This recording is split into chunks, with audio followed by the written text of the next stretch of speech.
So it'll be difficult to talk about the Dalai Lama in just 20 minutes or so this morning, and his role not only for us as a global peacemaker and universal moral authority, but his role among Buddhists and particularly for the Tibetan people in exile. Until 2011, he was both the Tibetans' political as well as spiritual leader.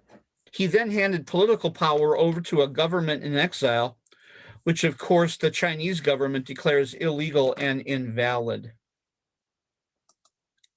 Yet Tenzin Gyatso, the 14th Dalai Lama, often says, I'm just a simple monk, no more, no less. So first, a brief history. The tradition states that Tibet, known as Shangri-La, the Shang Mountain Pass, that one must pass through, that's what it means, was a ruthless and militaristic state. But as Buddhism slowly took hold over a number of centuries in Tibet, from 1,000 to 1,500, it turned from its past, embracing the nonviolent traditions of Buddhism, symbolized in and ruled by a succession of leaders of the Gelugpa, the Yellow Hat sect, beginning in the 14th century, the youngest of the four sects of Tibetan Buddhism, the incarnations of the God King Avalokiteshvara, the Bodhisattva of compassion, who came to be known as the Dalai Lama. In 1933, the 13th, the Great 13th, they call him. By the way, just another brief history. It was the third Dalai Lama, Sonnen Gyatso, in the 16th century, who was recognized as an enlightened king by Altan Khan, who was the head of the Mongols. And he's the one who recognized him as a Dalai Lama and built him a monastery. And it was then Sonnen Gyatso, the third Dalai Lama, who then in turn recognized two of his predecessors as great lamas, the first and second. And then it was the fifth Dalai Lama, Guang Lobsang Gyatso, who lived in the 17th century, who consolidated the spiritual and political power of for the Dalai Lama in Tibet. So the Great Third and the Great Fifth are really the ones that historians of the Dalai Lama role point to. So that's a very, very, very brief kind of history. But then in 1933, the 13th Dalai Lama died. The full title of the Dalai Lama is Jetsun Jamphel Guang Lobsang Yeshen Tenzin Gyatso. That is, Holy Lord, Gentle Glory, Compassionate, Defender of the Faith, Ocean of Wisdom. The word Dalai is a translation into Mongolian of the name Gyatso, which means ocean. That's where we get the word Dalai.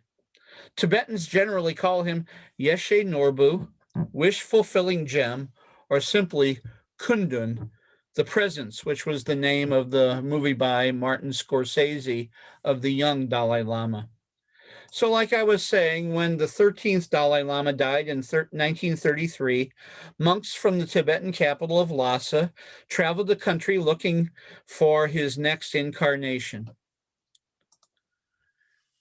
Through a series of dreams and visions, they were led to Lano Dondrub, that was his birth name, a 4-year-old boy in a small village in northeast Tibet.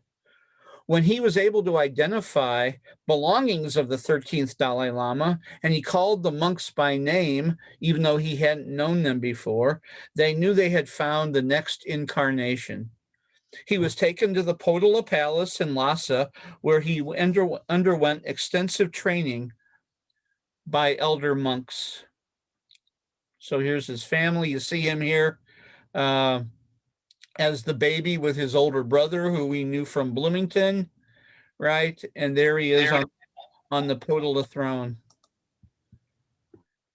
This period of his education and growing years was highlighted in the film 7 Years in Tibet, with Brad Pitt playing the German adventurer Heinrich Harrer, who in 1949 came to Lhasa, took home movies, showed the young Dalai Lama documentaries of World War II and Gandhi. In November 1950, at the direction of Mao Zedong, 80,000 Chinese troops began what they called the liberation of Tibet. The 15-year-old Dalai Lama was quickly made king and leader of the Tibetan people, and over the next decade tried to serve as a buffer between China and his country. Naive at first, he even admits he was naive at first, but slowly awakening to China's true intention. Finally, in March 1959, the Chinese shelled Lhasa's Potala Palace, and an oracle said to the Dalai Lama, "Go now." And so he did. Dressed as a simple soldier with just a few friends and protectors, he crossed over the mountains, and on March 30th, he entered into India, where he was welcomed by Prime Minister Nehru and created a Tibetan government in exile in Dharamsala, reestablishing monasteries in order to preserve Tibetan culture and religion. The first two that he started was the Tibetan Institute of the Performing Arts. Isn't that interesting? The arts and culture as key to his, as to key to creating this government in exile, and also the Central Institute of Higher Tibetan Studies. In October 1962, China attacked the border with Tibet, shocking Nehru and beginning the Sino-Indian War. 80,000 Tibetan refugees joined him in exile. And in China, it was the height of the Cultural Revolution, destroying Buddhist properties, temples, shrines, sacred art, and holy sites. So this begins a new phase in the Dalai Lama's life, taking the story of the Tibetan people to the world stage. He's received throughout the Buddhist world as a bodhisattva of mercy, an enlightened being, and in the rest of the world as the symbol of Tibetan resistance to Chinese communist injustice, oppression, and violence. He meets with Pope Paul VI and Pope John Paul 5 times. In the late 1950s, you remember this time, most of you are old enough to remember this.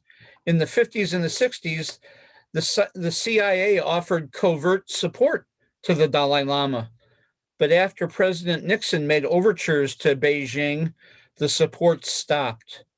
And Tibet's newly formed government, with the Dalai Lama at the head, had to make its own bid for the hearts and minds of America and the West.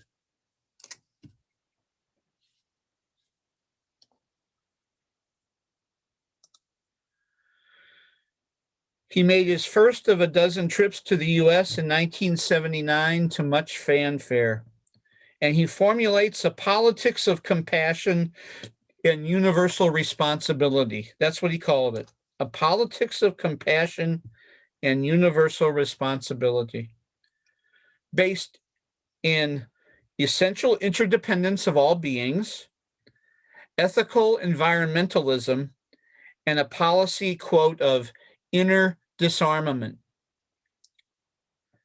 And he lays them out, he spells them out in his 1989 Nobel Peace Prize acceptance speech, where he reaffirmed a 5-point peace plan that he'd previously offered to China, and he adds a 6th point, and here they are. Establishing Tibet as a zone of ahimsa. Remember, ahimsa is nonviolence. A sanctuary of peace and nonviolence where human beings and nature can live in peace and harmony. By the way, I should say that was one of the things that set the first and second and third, remember, Dalai Lama's theology apart from previous enlightened beings or previous Buddhist teachers in Tibet, this idea of nature, living in peace and harmony with nature, what we would call environmental, ethical environmentalism. Second, an end to massive transfer of ethnic Chinese into Tibet, demographic ethnic cleansing. Restoration of human rights and democratic freedoms, China ceasing to use Tibet for nuclear weapons production and as a nuclear waste dump, abandoning Tibetan political independence. He was willing to do that for cultural autonomy and protection. As long as Tibetan culture could be preserved, he could abandon Tibetan political independence from China, as long as China could protect Tibetan culture. And finally, establishing the Tibetan Plateau as the world's largest biosphere, protecting wildlife and plant life, regulating the use of natural resources so as not to damage the ecosystems, and with policies of sustainable development. It's worth taking a look at reading his Nobel acceptance speech. It'll take you 10 minutes, and it's really a worthwhile read. In the 1990s, he goes to Hollywood, where Tibet becomes a cause celeb. So you see some of the people he met with there. And of course, chief among them, Richard Gere, who had met the Dalai Lama already in the 1970s. And I'll just give you an example. He was hot property, you remember, after 1990 Pretty Woman with Julia Roberts. And so in 1993, while presenting the award for Best Art Direction, he went off script and protested China's occupation of Tibet and, quote, its horrendous human rights situation. For the last 30 years, the Dalai Lama remains one of the world's most revered moral authorities.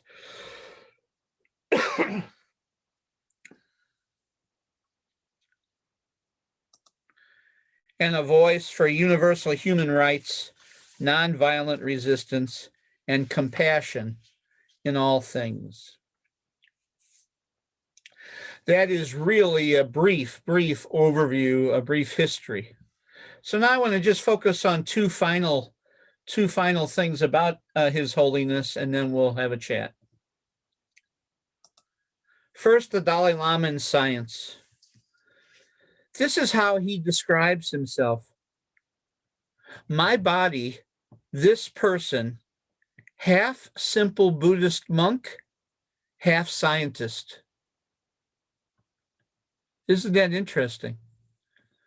From his youngest days growing up, isolated, introspective, very curious, at the Potala Palace, while he's, isolated from the rest of the world, undergoing this intensive training in Tibetan Buddhism, he finds time to steal away to various warehouses and corners of the palace grounds, finding film projectors and finding all kinds of relics and studying the world.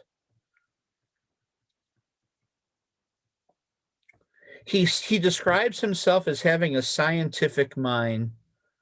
The specific areas of science I've explored most over the years are subatomic physics, cosmology, biology, including neuroscience and psychology. The universe in a single atom was required reading in my Religions of the East and Buddhism classes. So it's one of my favorite books of his. And you may be interested in the documentary now screening on Amazon and for pay on YouTube, The Dalai Lama, Scientist.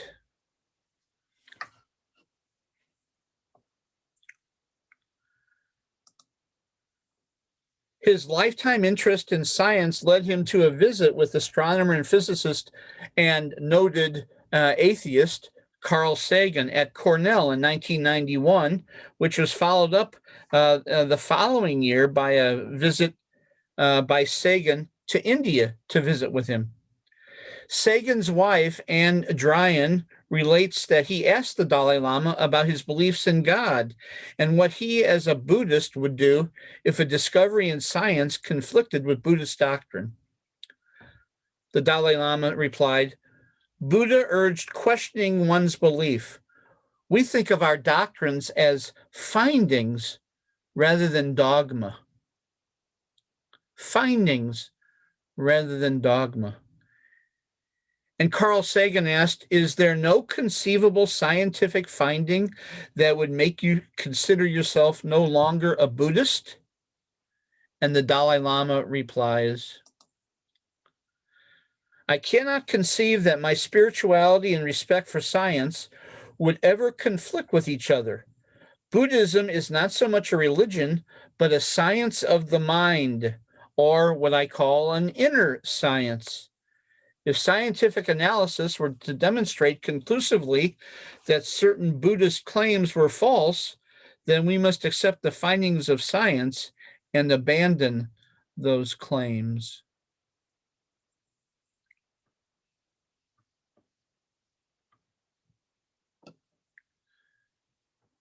The second, then, related issue is the Dalai Lama and succession. What happens when this Dalai Lama dies? You probably realize that there's a political and cultural struggle between China and Tibet.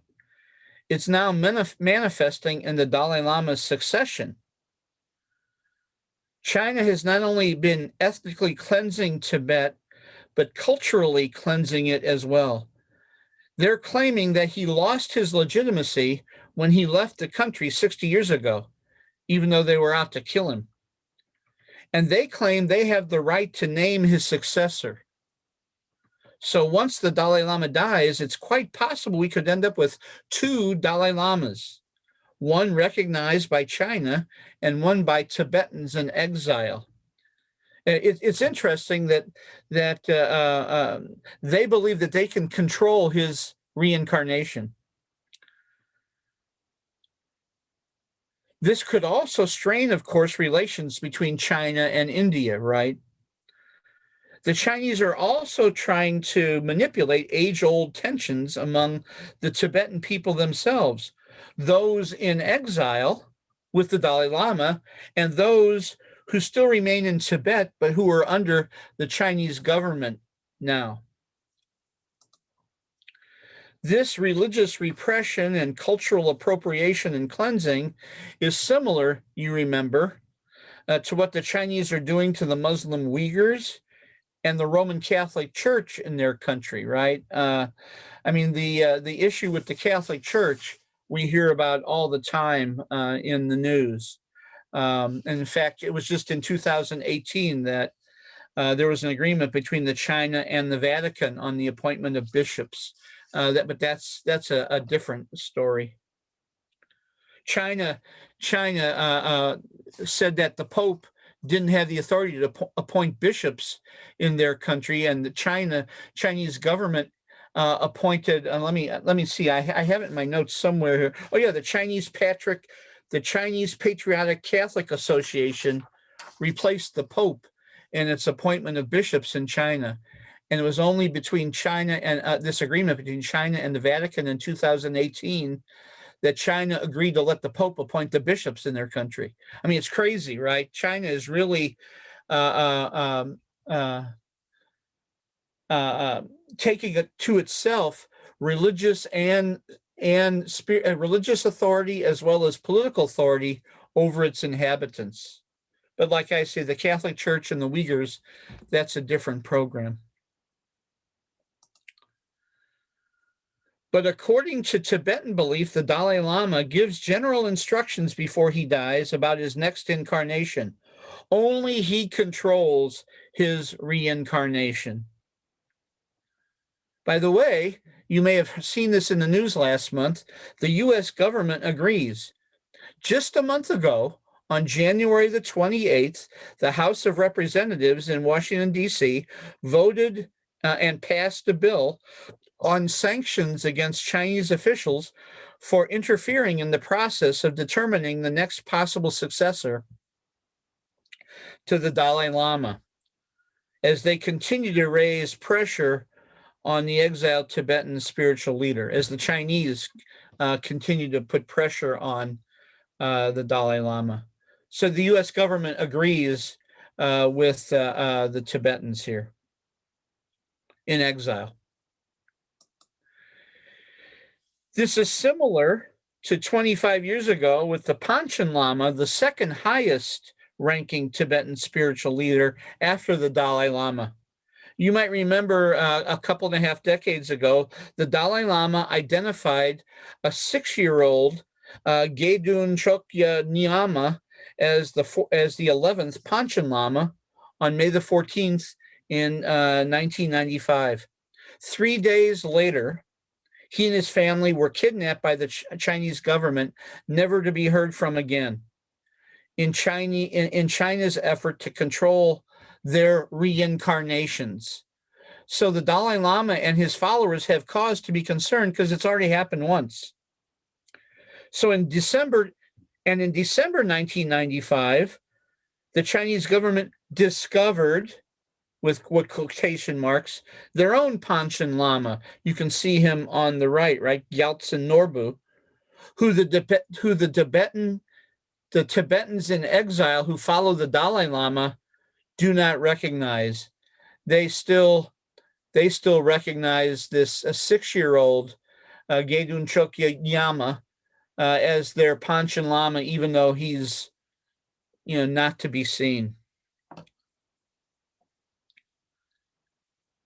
So they're very concerned about what happens when the Dalai Lama dies. The Chinese government's playing the long game. With regard to his rebirth, the Dalai Lama has dropped contradictory hints. On the one hand, he said that he will live to 113 as revealed to him by the oracle. But then he's told advisors that when he turns 90 in 2025, he'll consult with the Tibetan elders in public whether he should retire or how he should reincarnate. He's also said his rebirth will occur in, quote, a free country, which could mean India, or he's even hinted it could be in the West, like America or Canada or in Europe somewhere, or it might not happen at all. So he's been very cagey, dodgy, kind of contradictory about his reincarnation. So I wanted to highlight for you, the Dalai Lama in science and the Dalai Lama and his succession. So now just the last of a few reflections here.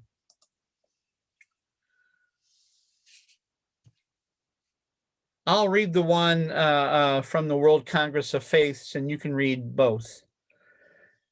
He says, I always believe that it's much better to have a variety of religions, a variety of philosophies, rather than one single religion or philosophy. This is necessary because of the different mental dispositions of each human being. Each religion has certain unique ideas or techniques, and learning about them can only enrich one's faith.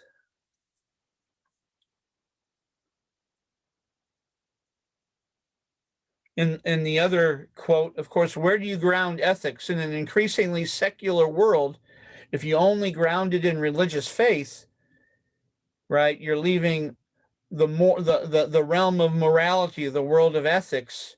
You're leaving that grounded in something other than what the majority of people are holding to. He's asking, where can we ground the realm of ethics and morality? Religion, yes, partially, but is there another grounding in which we can make its foundation? And then, of course, his famous comments from his Ethics for a New Millennium. This then is my true religion, my simple faith. In this sense, there's no need for temple or church, no need for mosque or synagogue or complicated philosophy, doctrine, or dogma. Our own heart, our own mind is the temple. The doctrine is compassion. love for others, respect for their rights and dignity, no matter who or what they are. Ultimately, these are all we need. So long as we practice these in our daily lives, no matter if we're learned or unlearned, whether we believe in Buddha or God or some other religion or none at all, as long as we have compassion for others and conduct ourselves with a restraint out of a sense of responsibility, there is no doubt we will be happy.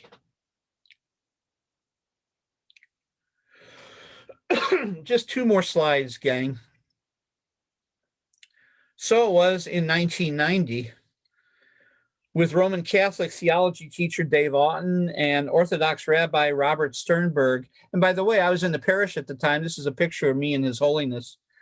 When I was pastor at the time in a little church, and I invited this rabbi, Bob Sternberg, to come and preach a sermon the first Sunday in Lent when the Old Testament lesson for that year talked about Abraham's potential offering of Isaac, and to talk about a Jewish perspective on that text. So Bob Sternberg, this Orthodox rabbi, and I were good buddies.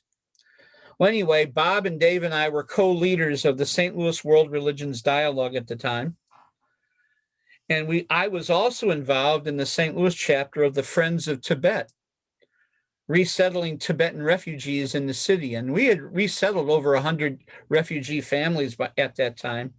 So we took a chance and invited His Holiness to be the keynote speaker at our annual interfaith prayer for peace. And lo and behold, he accepted. And I served both as his host as well as master of ceremonies at the service. And so it was at that service where, and that's why I have this on, this kata, the prayer shawl that I'm wearing today. This is the one that you see in the picture that he placed over my shoulders. And it was at this service too where I first heard him pray his favorite prayer that many of you who hang around me know that I pray often. It's from the 8th century monk and scholar Shantideva, his famous Bodhisattva prayer. And if you're moved to do so, you can pray it, even though you're muted, you can pray it along with me. May I become at all times, both now and forever, a protector for those without protection, a guide for those who have lost their way, a ship for those with oceans to cross, a bridge for those with rivers to cross, an island for those who are drowning, a sanctuary for those in danger, a great medicine for the sick, a lamp for those without light, a bed for those who need rest, a place of refuge for those who lack shelter, and a servant to all in need. Until we pass away from pain, may I be a source of abundance, life, and harmony for all sentient beings, for all the earth, a vehicle for bliss unto the ends of the universe.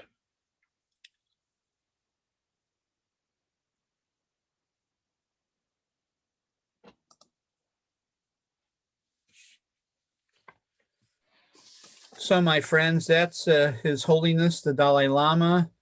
Welcome to those who joined us, Emmy and Pat and Mary Flick and Ron and Jane. Where would you like to, by the way, one last thing, the picture of myself and the Dalai Lama that was in the Post-Dispatch, that was taken by my father, who was a photographer. And so that has special meaning to me as well. Jerry. Yeah, you opened the door a little bit ago, and I want to charge through it for a second, because it relates to what we just did here, and also to what I am experiencing, have experienced. And this is from Carl Sagan from a while back, and he said, "I had an experience I cannot prove. I cannot even explain it. But everything I know as a human being, everything I am, tells me it was real. I was part of something wonderful, something that changed me forever. A vision of the universe that tells us undeniably how tiny and insignificant and how rare and precious we all are. A vision that tells us we belong to something greater than ourselves, that we are not, that none of us is alone. Carl Sagan. He's that's often quoted, Jerry, that particular quote to show that Sagan was a non-theistic mystic. If there is such a thing, right? A non-theistic Yeah, mystic. yeah, Sort of like yourself, man. yeah, Thanks for sharing that, Jerry. sure. Powerful, powerful, powerful. Thank you. Who else? Mm-hmm.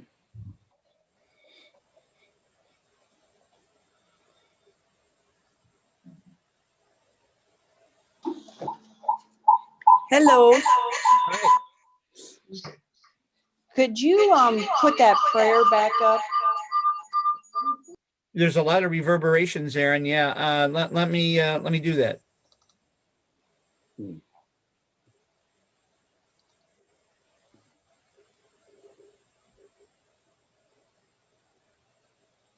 What would you like to say about it?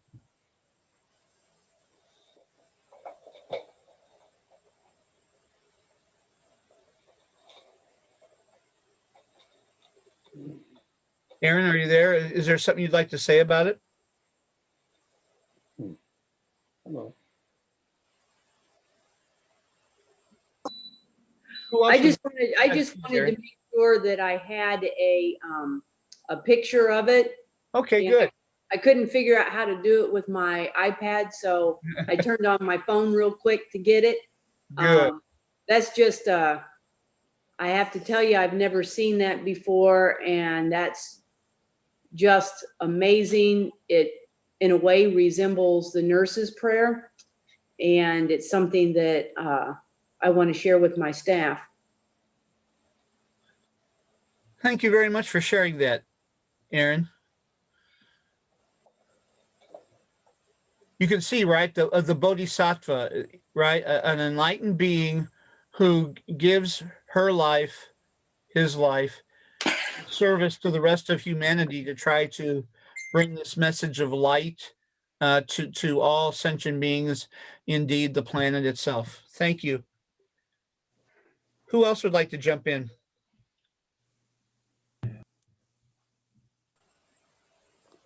Steve, go ahead. Michael, that prayer, that'll be in the copy you send us, correct? Yes, it will be. Mhm. Okay, okay. Earlier, as you were going through this and the subject of the grounding of ethics, I thought we've really messed around with that because we've seemed to have lost or obliterated its groundings in our politics and our economics. And I even find in the practices of our faith by a lot of individuals, it's not grounded there anymore either. So I had that thought, and I don't know if there's an answer. That was my response to where does it need to be grounded? I think in all of those. There's for the longest time. By the way, that's worthy of an entire semester in a course in anthropology. But let me say it in about 60 seconds, Steve, in response. It used to be believed by most anthropologists and philosophers and religious types that at the heart of, at the base of the human condition was a sense of competition. That has been contested in the last couple of decades, and with more studies in evolutionary psychology and anthropology and early human origins. And now the majority view in among anthropologists is that cooperation is lies at the foundation. What separated hominids from whatever it was that went before. So whatever went before, right? When hominids evolved, in order to survive, it was cooperation rather than competition. And so you see this, and I'll give you one name, and you could follow up on it. But Richard Wrangham, Wrangham. Richard Wrangham is an anthropologist who's been formative for me as I've been thinking about the philosophical and religious roots in evolutionary psychology and in my studies in the last decade or so. Where I am more and more, just so y'all, I mean, my own work, my personal religious studies work in the last decade has been in evolution and more anthropological work and what that tells us about the human condition. So anyway, Richard Wrangham is a good place to go. Rector Bregman is hot property right now. He's really taken the world by storm lately. Bregman, Rutger Bregman, and there are others. Anyway, in fact, Rutger Bregman would be an interesting study. His claim to fame was his TED Talk, where he contrasted Golding's Lord of the Flies, which is fiction, to a real life Lord of the Flies community of young boys that were found after a number of years on a deserted island that created a society of cooperation. Exactly the opposite of Golding's Lord of the Flies that had been used by many religious types, even like myself in sermons, to talk about the primacy of sin and all the rest. Bregman says, no way. Empirical evidence shows that cooperation is the foundation of the human condition, not competition. Rutger Bregman and Richard Wrangham. Sorry for that long tangent. That was longer than 60 seconds, but it's important. Who else? Cammie, please. I have just a quick observation and then a question regarding the ethics piece. As soon as I saw that quote from him about the importance of finding a grounding in ethics, I was aware that in my college studies this semester, out of 3 of the 4 classes I'm taking, every 3 of the 4 have a very clear message of ethics in almost every chapter that we cover. And this has been kind of a theme, I would say, in most of my education the last few years, whether it's law or writing or organizational leadership type of stuff. The ethics message is front and center. So for what that's worth, I don't know if that's new in education or not. Maybe it's always been there, but it gives me a little hope, at least, that they're keeping it front and center in our minds. My question for you is if you can clarify more about this concept of controlling the incarnation. That had me raising my eyebrows a little bit. I don't understand that. Is the understanding that someone has control of that process? I thought it was more like whatever the universe decides for you is what you will show up at in the next life. So can you unpack that a little bit? Yeah. By the way, just to go back to your first comment, this is and my comment to Steve. This is not to say that competition and evil don't exist, right?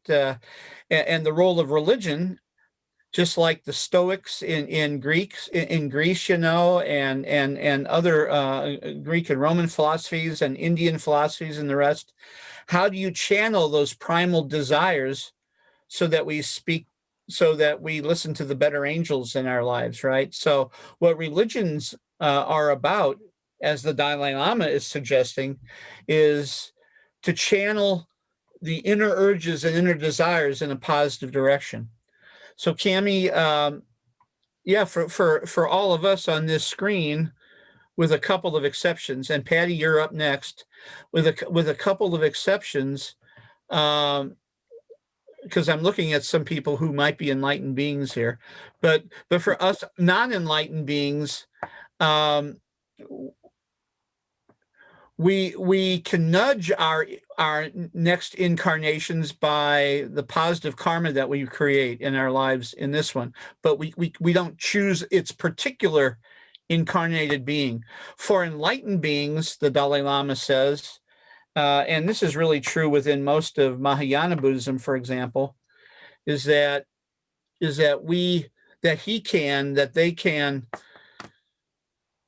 they kind of choose their next incarnated life. And so that's the belief within this Tibetan system of the Dalai Lamas. So they can actually, they can control that. What takes a lot of chutzpah, right, is for the Chinese government to think that they can control it all because now they have political control over Tibet. Yeah. That takes well, I was going to use I'm not going to be crude about it, but it takes a lot of chutzpah. And so, yeah, that's my answer to your question. Patty, I think you maybe have some input into this. Patty, you're muted. This is just sort of on what Cami said, because I've developed sort of a question based on something that Dalai Lama has said. In summer of 1981, I attended a group that we hosted the Dalai Lama. I was just not one of the active hosts, but it was a Theosophical Society in Wheaton, Illinois. And someone asked the Dalai Lama something about all his incarnations. Did he remember them? I believe was the question. And he said, I believe he said he remembered some of them. He said, but two that were attributed to being, that was definitely not him. Two of those incarnations were definitely not him. And I thought that was interesting because I thought, who made the mistake? The people searching, or was it intended? Was that like, deciding they were going to choose someone else? But somehow, apparently, he got back into the game, the next round. But I thought that, and my question has always been, and I wish I could have asked him this, what went wrong in the process there that someone else was selected? But anyway, that was his observation, that two of those Dalai Lamas had not been him. Isn't that interesting? One of the pieces of evidence that when he was chosen, when he was a little boy, was that they laid out a whole bunch of, I glossed over this, they laid out a whole bunch of items in front of this little boy, and he chose just the ones that belonged to his predecessor as if they were his own.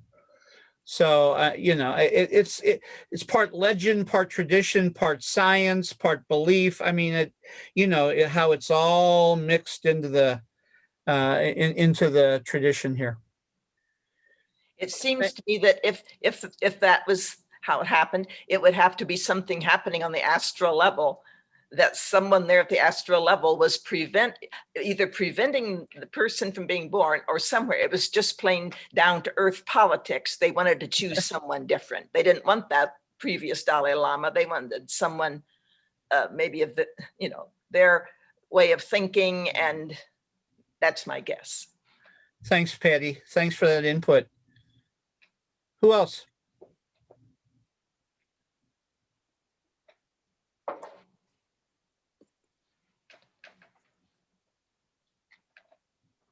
He's recognized, right, along with other great leaders. One of the things, if you want to Google something called the Elders, and you'll see that the Dalai Lama, Desmond Tutu, Jimmy Carter, I'm drawing a blank. The woman, is she from Ireland, who won the Nobel Peace Prize? Anyway, Nelson Mandela and others, they've gathered unofficially in a group. I showed pictures of them earlier. Go ahead, Jerry. Marilyn, Mother Teresa. No, yeah, but she wasn't one of them, I don't think. I was thinking Ireland, so, okay. Yeah, yeah. But anyway, yeah, it's okay. But they've gathered unofficially as a group of called world elders who gather together periodically and issue statements about various states of the world. Yeah, that's right. Marilyn Robinson. Thanks, Linda Balthaser. Um, um, and so anyway, Arun Gandhi, who we've hosted here in Fort Wayne, is a part of that group.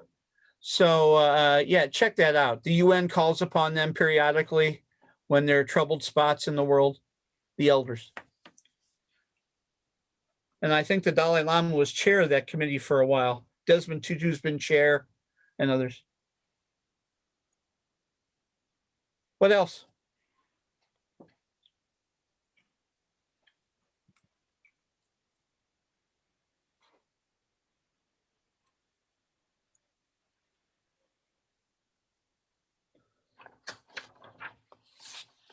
I appreciate that you brought this last one about, up to date, the Dalai Lama right now and your experiences with the Dalai Lama, because that was really quite an achievement and an honor, Michael, to have gotten the Dalai Lama for someone like you, who is not world famous, to have gotten the Dalai Lama there to visit. Because I mean, the Theosophical Society has been around 100 years, and they've helped him in various times financially, get to the United States. So they had a little pull, but that's pretty good, Michael, that you made it happen. Well, we it was the Friends of Tibet. Really, played an ancillary role, but there was a certain. Have you been with people? We talked about the Buddhaverse early on, and have you been around someone who's very presence? That's what, right? That's what the word Kundun means, presence. And his very presence, there was an aura that you felt lighter in being. You felt warmed. You felt something. Well, like Jerry put it before, greater than yourself. Yeah.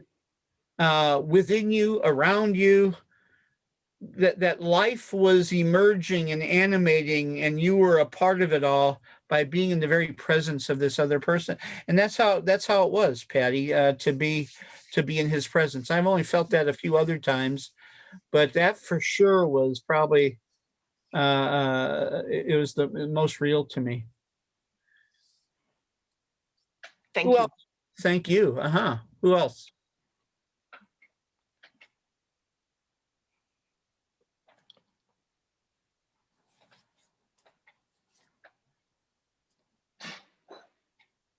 I know you all have some thoughts about His Holiness and what we talked about this morning.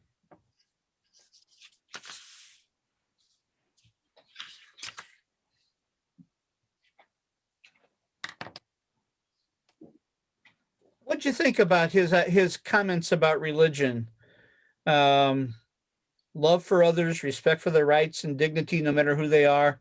Ultimately, this is all we need. Is that enough for you? It's not a bad way to live. Is that enough for you as you think about your life? He calls it his true religion, his simple faith, compassion for himself and for others. Mhm.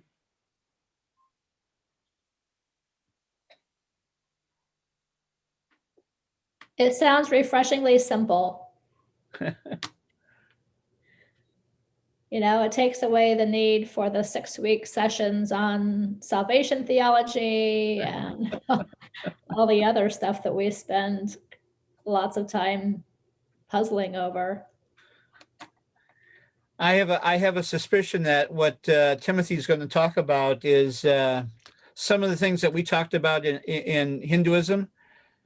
So I think this series he's going to talk about salvation theories. He had to kind of give it a fancy title, but I have a feeling it's going to be his world religions in 6 weeks, but getting to the core of what each religion believes, about the next phase of life. How do you experience the ultimate, Mhm. you know? And so emptiness might be one way. The traditional Christianity might be another way. He'll talk about maybe Jewish and Muslim views. Hinduism, the union of Atman with Brahman. So, I mean, I have a feeling, Cami, sorry, Cami, that it'll be more world religions ish. Probably so. And frankly, I love that stuff. I was one who voted for, yes, please bring that series on, because I think about that stuff all the time. And the way he framed the first 6 weeks was really helpful for me. But Good. sometimes I do step back, and when I see these other perspectives about just how to boil it down to the bare basics, it's like, wow, is that what religion's all about in the end? It's Well, good food for thought. Here's a good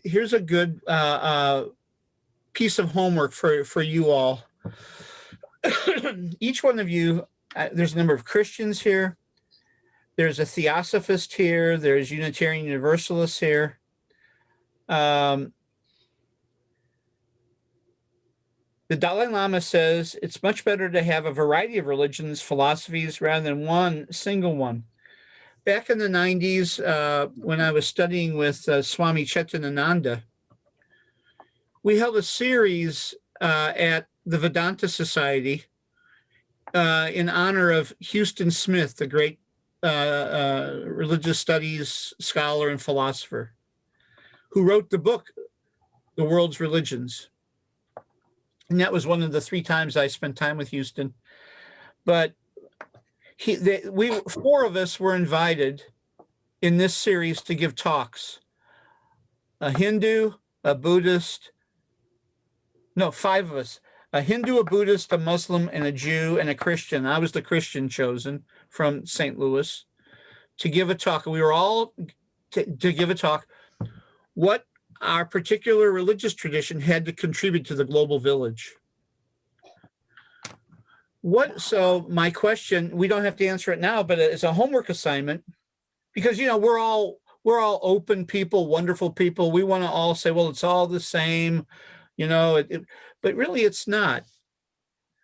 So the question becomes, what does your particular worldview, your particular religious tradition? My assignment was, what's unique? What's the unique contribution Christianity has to make to the global village? Well, and wherever whatever yours is, your worldview, philosophy, religion, how would you answer it? Your unique contribution that the other traditions maybe don't emphasize the way yours does. So that would be a good assignment for you to ponder, Cami, and all the rest of us as we enter into these weeks of the rest of Lent. Who else? I know that we're getting short on time, but I'm willing to stay on for a little while if you want to. It's our last week together. Who else? I just want to say one more time, our sincere thank you to you, Spath. Appreciate it, Linda. Means a lot. Means a lot. This is joy for me. Really, it's a delight. It's joy shared. Anybody else? Well, I will. There's Houston Smith's The World Religions right there, the illustrated version. Thank you very much. Thanks for sharing that, Cher. Yep, you want to share something? Well, what prompted me to get this was Bill Moyer's, I think it was about 5 sessions with Houston Smith, 2 hours long. At the end of 2 hours, you thought, what, is it time to go? So that's prompted me to get the book. And it is a video, I think, that's available if anybody would want to do that. Yep, Houston Smith. Bill Moyer's had so many, PBS specials that are wonderful. His 2 most famous, right, are The Hero with Joseph Campbell, right? Yeah. And also his conversations with Houston Smith. Like I say, I met Houston 3 times. In fact, one of those times I had lunch with him in San Francisco at a American Academy of Religion conference annual meeting that we were at together. And we spent about an hour and 15 minutes at the Embarcadero having lunch together at this little cafe. It was wonderful. And in fact, those of you who have come to Bern on occasion, I preached a sermon in honor of Houston Smith down there a few years back called Salt and Light. And maybe I'll send that out to you all along with this presentation, if you don't mind. But thank you very much, Cher, for that plug for Houston Smith's publishers. The series was called The Wisdom of Faith. And it's interesting with Houston's background being a son of Methodist missionaries. And Methodist missionaries to China.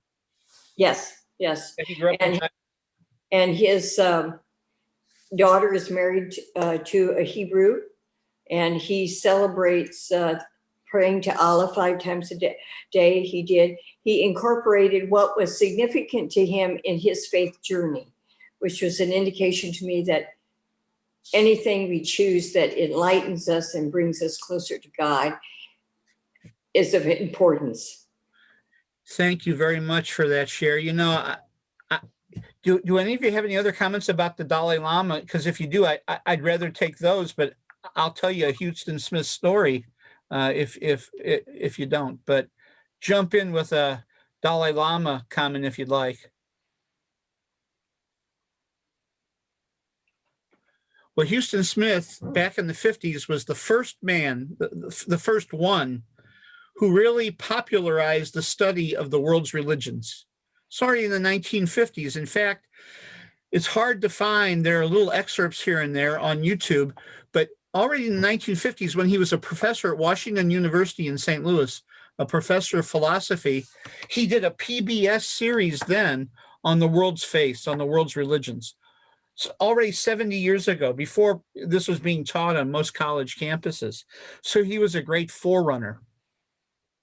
So when he was in St. Louis at Washington University, he was the president of his congregation, the moderator of the local Methodist congregation where he was a member. He was president of the congregation. He was also the president of the Vedanta Society. And that's why the Vedanta Society invited him back on their 40th anniversary in 1990. And at that time, it was not Chetananda, but Satprakashananda was the Swami who was in charge, who was the spiritual leader of the Vedanta Society in St. Louis at the time. And every year on Christmas Eve, Houston Smith tells a story. He would go with his family, his little children, to the family Christmas Eve service at their local Methodist church, and all the kids would have the Christmas Eve, little drama, the play with the angels and Mary and Joe. You know how churches do. And then after the kids went to bed, he would go off to the Vedanta Society, where at 11 o'clock, Satprakashananda would give a sermon.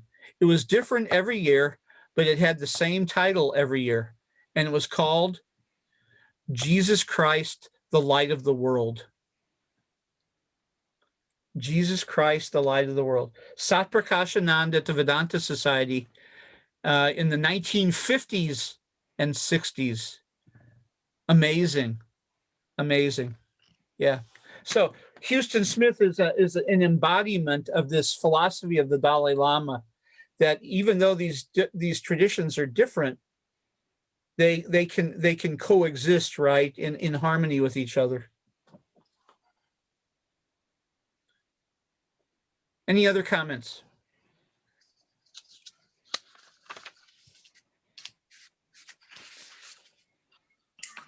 What is the Vedanta Society? The Hindu, they study Hindu philosophy, and it's a particular take. Rather than the deities and all the rest, it's more of a study of Hindu philosophy. You know, if I was, thank you for that question, Aaron. You know, if I would have had the whole semester doing this, there's a lot about Buddhism we haven't studied. So for example, we dug deeply into Zen because that's my orientation, right? From Dr. Yoshida and my studies. So we spent an inordinate amount of time on Zen, right? Form is emptiness, emptiness is form, the yonder shore.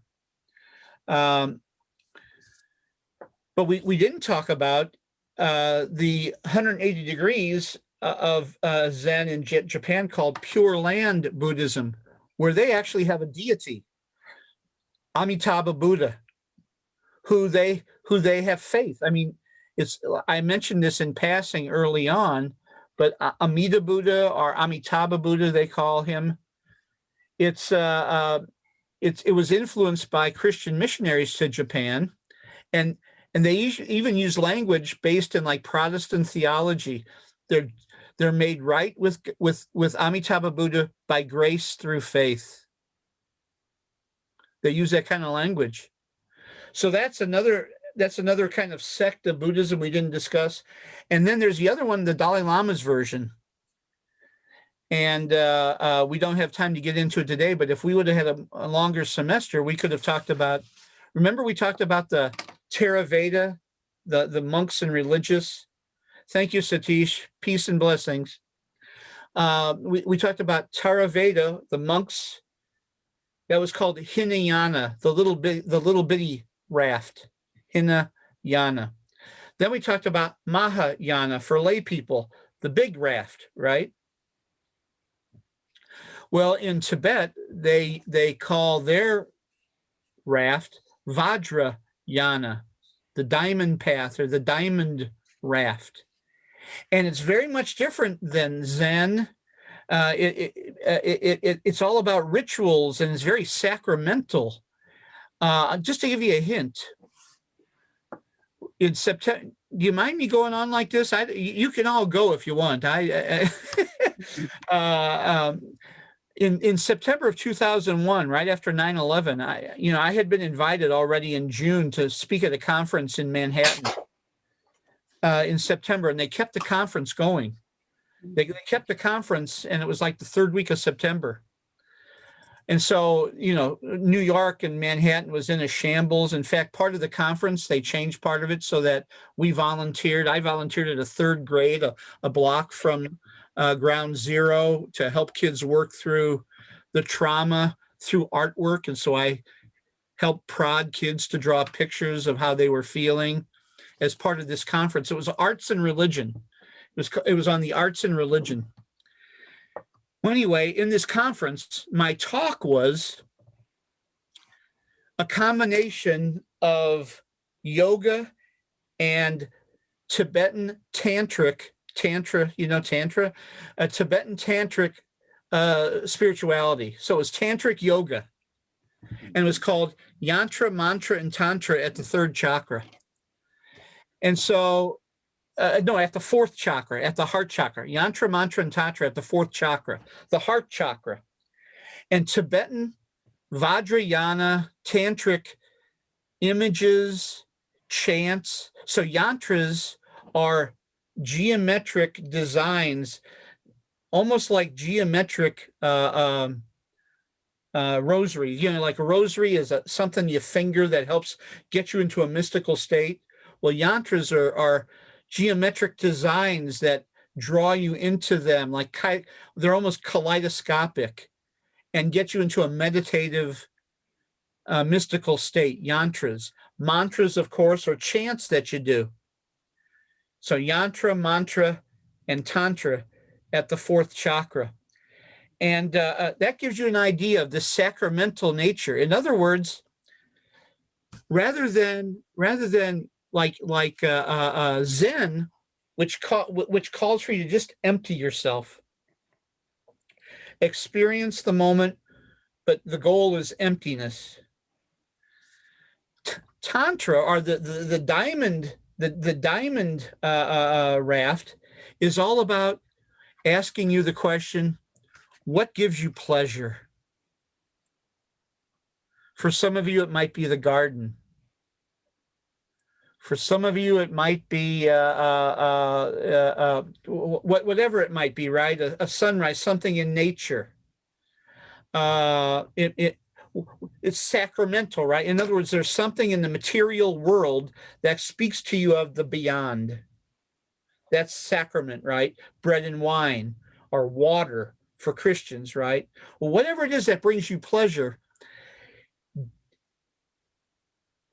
embrace that, go deep into it, embrace it bigger and bigger and bigger and bigger until finally you disappear into it, and it speaks to you of the all. So you're still emptied of yourself, but it's through the vehicle of pleasure. And by the way, that's how Tantra then has gotten this popularized image of human sexuality as the key to spiritual enlightenment. And so there's a subgroup of tantric practitioners who use the sexual positions and sexual ecstasy that brings you spiritual enlightenment. But it's how do you transform the experience of pleasure into the realization of enlightenment? And that's the Dalai Lama's Buddhism. He doesn't practice the sexual aspect of it, but he practices the repetition of prayers, right? We heard the Heart Sutra earlier, right? A couple weeks ago, and others. The repetition of mantras. So when the Tibetan, I'll quit after this. But the Tibetan Buddhist monks who the Indiana Center for Middle East Peace has hosted in Fort Wayne 3 times, and we were supposed to have hosted them this past September, and we're hoping to host them the next time they're able to get visas to come to Fort Wayne. They come through Bloomington at the Buddhist Center down there, the Tibetan Center in Bloomington. What do they do? They make those sand mandalas, right? On a 6-foot by 6-foot piece of plywood. I remember it being out in my backyard. I bought this piece of plywood and I had to paint it a certain shade of blue, and it had to be a certain thickness for these monks a few years ago when they came. But so they make these sand mandalas. And what those are 2-dimensional representations of three-dimensional heavenly houses. And so if you're an adept in Tibetan Buddhism, you actually travel through the rooms of these heavenly palaces as you see them in a 2-dimensional form. And one last thing, because I knew you would ask, let me just show you. It's also known because it's a sacramental form of Buddhism. Remember, see how much different this is from Zen? It's because it's a sacramental. They also worship deities. There are 10 major deities. One of them, of course, is Shakyamuni Buddha, the historical Buddha. But here are 4 other incarnations, deities who they venerate and then try to lose themselves into. And if you don't mind, I'll just share you real quick here.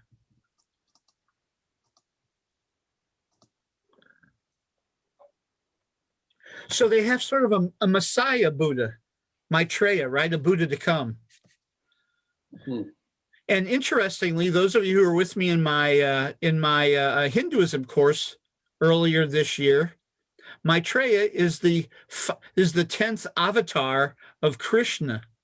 So this Hindu deity kind of migrates from India through priests who become Buddhists up into Tibet. That's a real interesting evolution in and of itself and migration. But you have this Buddha to come, kind of a Messiah Buddha, who brings with him this, what Christians would call the kingdom of God, but a perfect Buddhaverse on earth. Then, of course, the second one is Avalokiteshvara, who Tibetans call Chenrezig, who's the Bodhisattva of compassion. Then you have Manjushri, who I kind of tend to gravitate toward, the Bodhisattva of wisdom and scholarship. There are a lot of interesting parallel stories between Manjushri and the Gnostic Jesus. And then, of course, there are 5 different Taras. This goddess Tara. I like the green one the best because she's the guardian and protectress. So anyway, those are 4 of the deities as part of this sacramental diamond raft of Tibetan Buddhism that the Dalai Lama ascribes to. So you not only got meat and potatoes today, but you got dessert. And there you go. All righty.